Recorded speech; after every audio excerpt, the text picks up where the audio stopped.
Kawhi watch is well into day 4 now, and I think we've all given up. We just think he's going to hang out for the year. You're feeling defeated at this point. It's funny because I got to interview his college coach, Steve Fisher, a couple of months ago.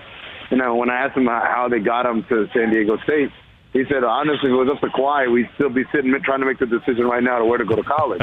So as soon as we started free agency, we knew we didn't hear anything at the beginning. I was like, oh, this is going to happen. And so yesterday, there's a reporter from San Diego area who tweeted out a nice story. He said the San Diego State coach staff didn't know for sure that he was coming until he showed up for the first day of summer school, summer classes. So this is a guy who takes his time.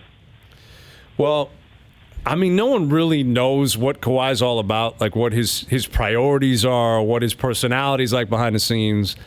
Like, I've never gotten the read from him that he's indecisive, right? Like, but that's what would be suggested here. Like, he's just indecisive. Yeah, he's just. I guess he's a guy who takes his time when making a big decision, right? And he's not, hurried by other, outside influences the way a lot of these other players were. Because to be honest, a lot of these other players had to make a decision quick to make sure that their preferred teammates or their preferred situations played out the way they wanted it to. Whereas Kawhi Leonard is kind of like, I got 2 Finals MVPs. I'll be good wherever I land. Right. Yeah, fair enough. Now, Amin, when you look at this decision, Hayes and I were batting this around. I mean, could it be that one of the hang-ups here is weighing the idea of security? The 5-year deal you could sign in Toronto if you wanted to max it out, or a 4-year deal you could sign in either of the LA destinations, versus the idea of maybe maximizing the dollar and signing that 1+1, 1 year plus a player option for a second year to walk yourself into that 10-year veteran supermax where you get 35% of the salary cap. How much do you think he might be weighing, knowing he's had his knee problems, watching Kevin Durant rupture his Achilles and Klay Thompson rupture his ACL? How much do you think he's wondering, how much do I want to risk here in this deal?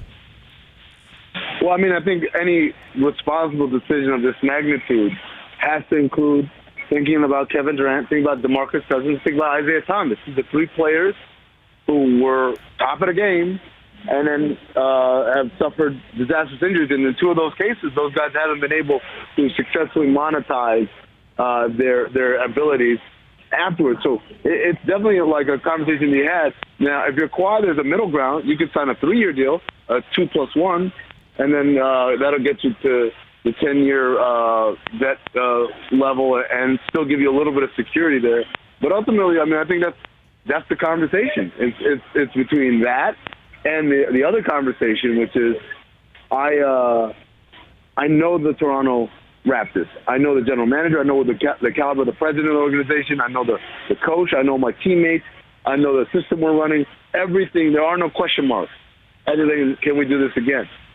In either the LA situations, there are question marks. How am I going to fit? Am I going to like it there? Am I going to like my teammates? Am I going to like my coach? And in the case of the Lakers, there's a lot of question marks. Who am I going to play with other than LeBron and AD? So there's the financial decision, and there's also the fit decision that he's got to make and he's probably thinking about. With Amin Elhassan from ESPN. So we all know Kawhi is the main character in this story, in this movie. But who do you think is the most important supporting character? Would it be Masai Ujiri, LeBron James, Doc Rivers? Who do you circle and say, man, that guy's got what it's going to take here to sell Kawhi Leonard? Drake. No, but the honest answer is whatever team he lands on, that we'll know who it is. You just named all the characters, all the side characters.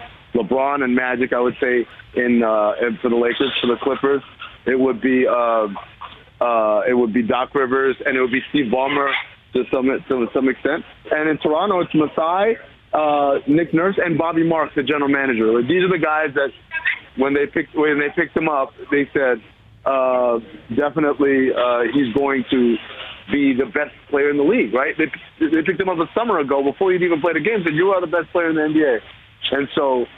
That right there that's what we're looking at. We're looking at those characters. But I say have jokingly, maybe Drake does have a bigger influence on this than we thought.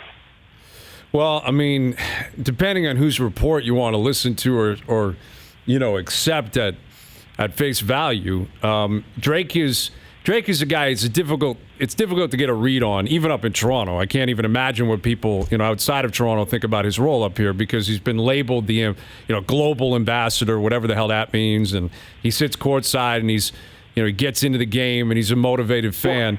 But he's a man of power. I mean, there's no doubt, and they take it seriously. Like Masai takes his role seriously, Drake. Well, I mean, this is how you know how serious he is in that organization. The practice facility is named after his company. Right. I mean, that's not small potato. Like, we can talk about Spike Lee and Jack Nicholson and all those guys, but at the end of the day, those guys are season ticket holders. They pay their money, they show up, they drink a beer, they root for the team, they go home. This dude is in free agent meetings. This dude has like I said, the practice facility named after him. They've got jerseys that are his design, of his color scheme. I mean, this is a level of involvement that goes way past the superfan. And I know it's funny and it's fun to make jokes about him, and he massaged Nick Nurse's shoulders and all that, but he's a serious player. And the other thing is, and I've had the privilege to be kind of involved on the music side with my family members.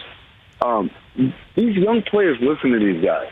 It sounds silly to us, but they listen to Drake. They listen to J. Cole. They listen. I don't say listen to them as in listen to the music. They listen to them. They lean on them for advice. How do I go through this? How do I handle that? And so we may sit here and scoff because Drake is a little bit of a mascot and he shot the air balls in Kentucky, and any team he rooted for always lost. That's all fun and games, but the reality is when he requests a meeting and sits down with these guys, they're listening to him earnestly. Like, this is a guy I need to pay attention to. Yeah. And when he requests the meeting, he's getting the meeting. He's like, he's absolutely getting it. Now Drake's not going to leak or whatever or do anything like that, but everyone's wondering who can get to Kawhi Leonard. I'm pretty sure Drake can get in contact with him.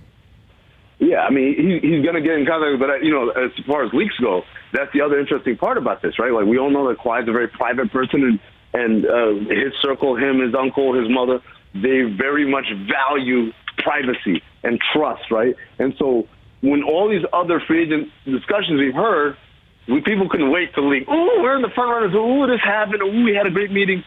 And in this case, he's managed for the most part to get all three teams to be pretty silent, which again is it's stunning when you think about it. So, I mean, you've been obviously in an NBA front office. If you were on the agent side of this business and you happen to be representing Kawhi, I mean, where would you be pushing him to go? Would you have a take on what's best for him in this moment?